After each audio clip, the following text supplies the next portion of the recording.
Hello history के दीवानों, आज हम बात करेंगे प्राचीन बिहार की, जो भारत का दिल है। हजारों सालों से इस धरती ने इतिहास को गढ़ा है। यहीं पर महान सम्राटों ने राज किया, धर्मों का जन्म हुआ और ज्ञान की ज्योति पूरी दुनिया में फैली। मगध साम्राज्यों की भूमि। चलिए शुरू करते हैं मगध से, प्राचीन बिहार का सबसे प्रसिद्ध हिस्सा, जो आज का दक्षिणी बिहार है। यहीं से मौर्य और गुप्त जैसे शक्तिशाली साम्राज्य उभरे। चंद्रगुप्त मौर्य ने यहाँ अपना साम्राज्य स्थापित किया और उनके पोते अशोक महान ने इसे सम्राटों की भूमि बना दिया।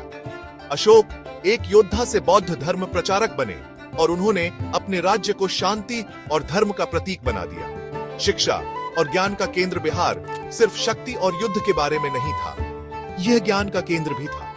नालंदा और विक्रमशिला जैसे विश्वविद्यालय दुनिया के पहले अंतरराष्ट्रीय शिक्षण संस्थानों में से थे।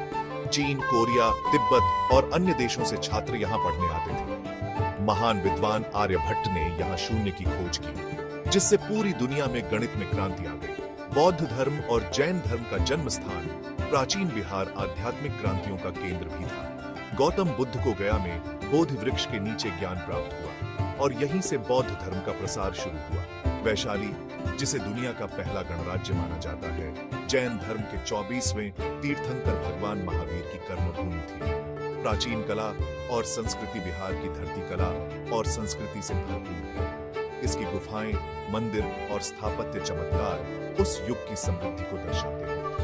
पाटलिपुत्र, जो अब पटना है, न केवल भारत की राजधानी थी, बल्कि दुनिया के सबसे धनी शहरों में से एक थी।